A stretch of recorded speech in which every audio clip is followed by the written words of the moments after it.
So let's dive into the next album. So we got Huey Lewis and the News Greatest Hits. This is from 2006. Um, why does this collection of songs mean so much to you? This album has 21 hits on it, and the album itself went platinum. So outside of the band that sold 30 million albums themselves, then this collection itself sold another million just in the US. I what I love about this band are their harmonies and their choices of chord progressions. Um, and their barbershop kind of quartet vibe. My grandfather was really big into that too, and he took me to go see a barbershop quartet concert. And I fell in love with how one person does a harmony and then another harmony, and then you have this harmonious like choir of four or five guys, and Huey Lewis bringing the harmonica and this blues Chicago vibe really hit home for me for some reason. I just gravitated towards it. So a couple of years ago, on the podcast, I had Darren Dumas, who's the singer of the band The Salads, who are big in Canada. And during that interview, he talked about his love for Huey Lewis, and he loves that the music so much. He started a cover band called The Power of Huey. So he was the singer, That's awesome. and that's what That's awesome. that's what. For some reason, I missed the whole Huey Lewis and the News Really? phenomenon, and it was the interview that said, "Hey, well, if this guy loves him, I should check him out." So I'm so late to the game with Huey Lewis. So I'm glad I listened to this greatest hits album, because now I know at least the 21 hits that are on this album. Yes, Sports, I mean, was an iconic record. I always wanted to cover it, but do it like metal version, not like dun dun dun, but make it heavier. Was Heart and Soul. If you've never heard that song, listen to that and picture heavy guitars. But man, them and Hall and Oates changed my life in pop. The song "I Want a New Drug." As I'm listening to it, I'm thinking, man, this sounds like the Ghostbusters theme song. And then as Yeah, I'm reading, when that Ghostbusters theme song came out, Huey Lewis and the News sued supposed. them Yeah, because that's their song, but now it's Ghostbusters. And they settled out of court, which means that the people that infringed on them are basically acknowledging, like, oh, yeah, we messed up, and here's some yeah. I money can't to not go to remember. court. So it was Not to interrupt you. Ray Parker Yeah, Jr. and Columbia Pictures. They settled for copyright infringement. So my brain, I was I not can't crazy when I heard this remember. song. I can't remember if Huey Lewis was offered to write the song for Ghostbusters and he got lazy or turned it down, and then they had Ray Parker write it in the vein of when Huey Lewis was big, Hmm. and it was like almost like a dig towards him. I'm not sure, but it Like, cost them. what did? But Ray Parker is a bad mama jamma on guitar. If you've never heard him, not just think of Ghostbusters, who are you gonna call? But he is like Howard Benson kind of guitar playing, like jazzy. Oh, he's ridiculous. And So it's pretty cool. and then again, there's Weird Al. When you're the biggest band in the world, Weird Al covered "I Want a New Drug," and the song was "I Want a New Duck." So there you go. Weird Al keeps We're showing up. He He's great. I just interviewed Crash Test Dummies, and their song was covered by Weird Al. So it's, man, he always knows what's going on, and he shows up. The Power of Love is the band's biggest Oh, song. Anything you can say about The Power of Love? Back to the Future. That was the song where he gets on the skateboard and he sees the girl. Power of love. It's just something. They're hooks. You could sing after you heard the song their entire chorus. That's how good their choruses were. Uplifting. Um, yeah, they were definitely uplifting and just set a mood right off the bat. What's awesome is that song got nominated for an Academy Award for the Back to the Future soundtrack, and it was nominated for a Grammy. So super acclaimed when it came And out. Huey Lewis is in the movie when they do Battle of the Bands, and he goes, "I'm afraid you're just too damn loud. Next, please." They're playing his song, aren't they? The band. And he says you guys are too loud. They're playing his song in And at that reality. time, I didn't know what Huey looked like. So here, all of a sudden, he's in a costume with glasses and everything, and that's him. Who does that in movies today? No bands are in, well, I take that back. I think that Flea and Anthony Kiedis were in a movie, and I think obviously Zach Wild was in Rockstar. But to have their song be that big and they don't do that anymore. The song "The Heart of Rock and Roll." So this was inspired. The band was playing a gig in Cleveland, and they're from San Francisco. So they kept hearing that crowds in Cleveland were amazing. So they went in with a chip on their shoulder, thinking San Francisco's the best. They finished Best, yeah. playing the show in Cleveland, and I guess Huey turned to his band and said, "The heart of rock and roll is in Cleveland." Like that's how hard the crowd went. And then they took that, they wrote it down for a song, and they switched the lyrics to the heart of rock and roll is still beating instead of in Cleveland, just so it's not specific to an area. And then he says, the heart of rock and roll, the heart of rock and roll is a beating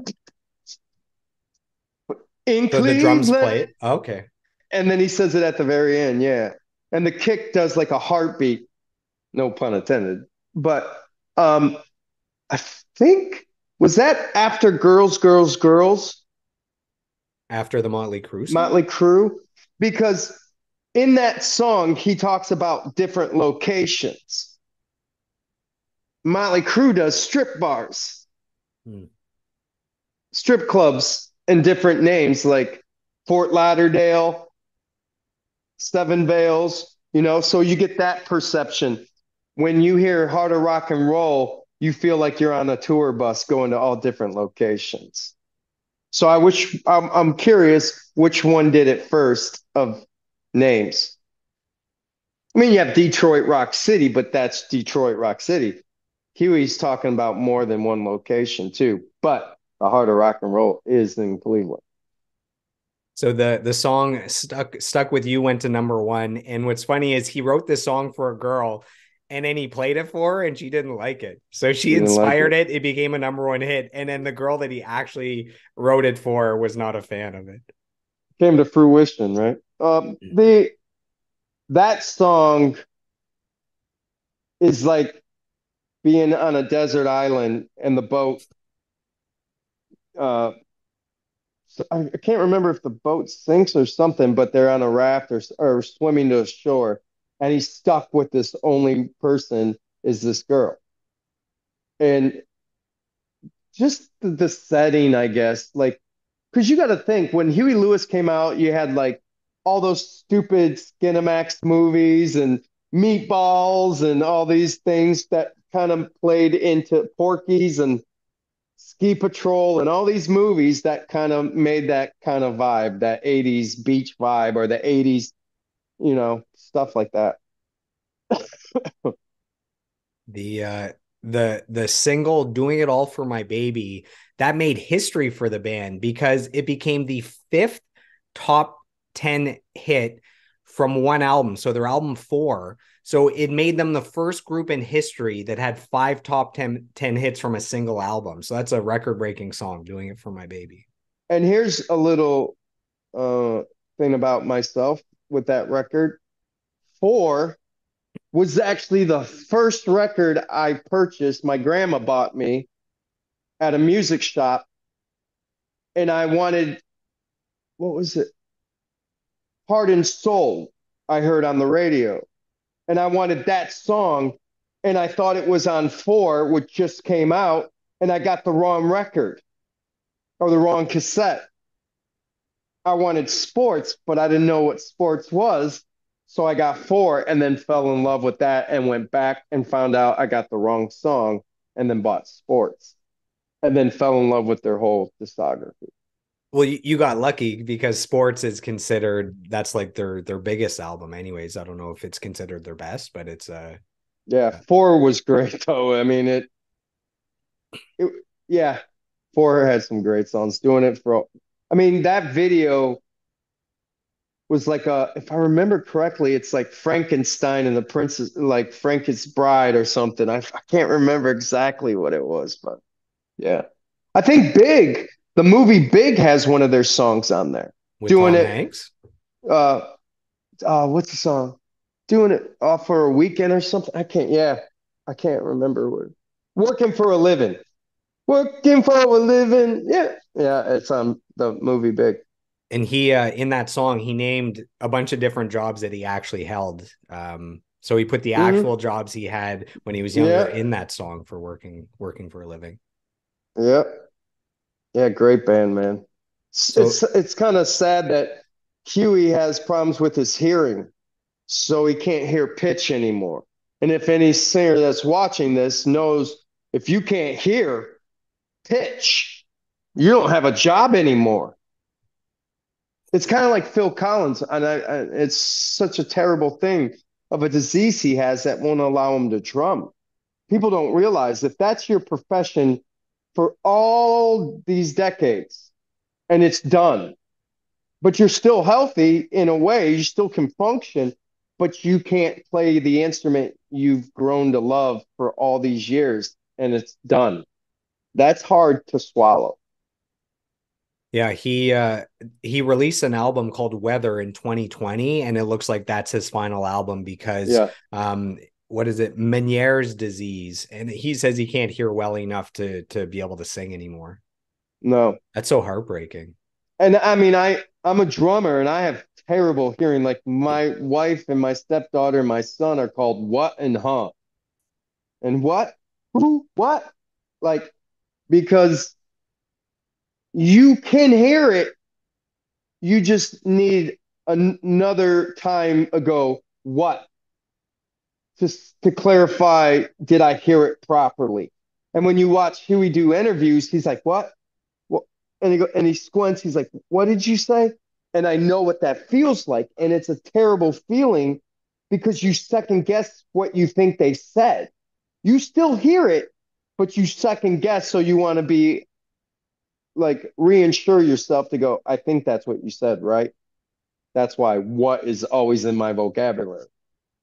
When Huey was young, he hitchhiked across the US, and it was waiting, all that waiting around is where he learned how to play the harmonica because he had nothing else to do. That's crazy. I didn't And know that. and that actually came into play because before he was big, under the name Bluesy Huey Lewis, he played harmonica on Thin Lizzy's landmark album Live and Dangerous in 1978. This is before he was big. He played just harmonica on that album.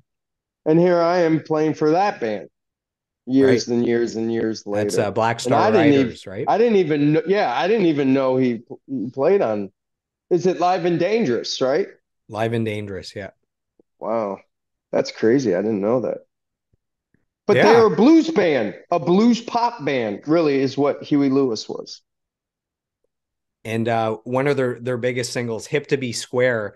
This was used in a bunch of different mediums. So American Psycho, the book, wrote about the song within the story, and then in the Hmm. actual movie with Christian Bale, the song is played.